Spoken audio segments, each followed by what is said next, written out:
যে দীর্ঘ 17 বছর জনগণ তাদের ভোটাধিকার নির্বিঘ্নে নিশ্চিন্তে এবং তাদের ইচ্ছা অনুযায়ী ভোট দিতে পারেননি, যার কারণে আজকে 17 বছর পরে যখন উন্মুক্ত অবস্থায় মানুষ স্বাধীনভাবে তারা তাদের ভোটাধিকার প্রয়োগ করার সুযোগ পেয়েছে, মাননীয় প্রধান উপদেষ্টা এবং উপদেষ্টাদের আন্তরিকতার ফলে এবং অন্তর্বর্তীকালীন সরকারের প্রচেষ্টায় আজকে একটি সুষ্ঠু নিরপেক্ষ নির্বাচন হতে যাচ্ছে। এই নির্বাচনে জনগণের প্রত্যাশা যে জনগণ তাদের ভোটাধিকারের মাধ্যমে তাদের জনপ্রতিনিধি নির্বাচিত করবে এবং তাদের পছন্দের প্রতিনিধি নির্বাচিত করবে।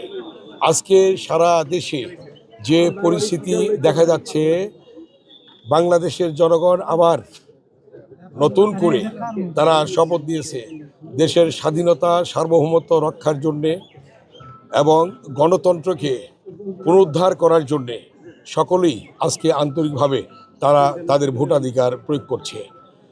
আমরা মনে করি ইনশাল্লাহ এবার জনগণের ভোটাধিকারের মাধ্যমে জনাব তারেক রহমানের নেতৃত্বে সরকার গঠন করবে ইনশাল্লাহ।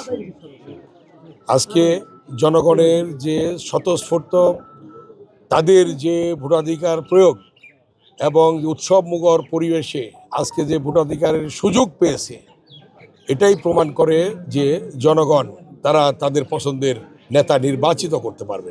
ভোটের পরিবেশ এখন 9:15 বাজে, এ সময় পর্যন্ত ভালো দেখছি, বাকি সময়টাও ভালো দেখব বলে আমার প্রত্যাশা, আমার বিশ্বাস। কারণ আইনশৃঙ্খলা বাহিনী অত্যন্ত আন্তরিক, তারা তাদের আন্তরিকতা দিয়ে একটি সুষ্ঠু নির্বাচন উপহার দেওয়ার জন্য সরকার প্রধান থেকে শুরু করে সেনা প্রধান থেকে শুরু করে প্রত্যেকেই তারা আন্তরিক এবং এই তাদের আন্তরিকতার ফলশ্রুতিতে আজকে নিরপেক্ষ এবং সুষ্ঠু নির্বাচন হতে যাচ্ছে।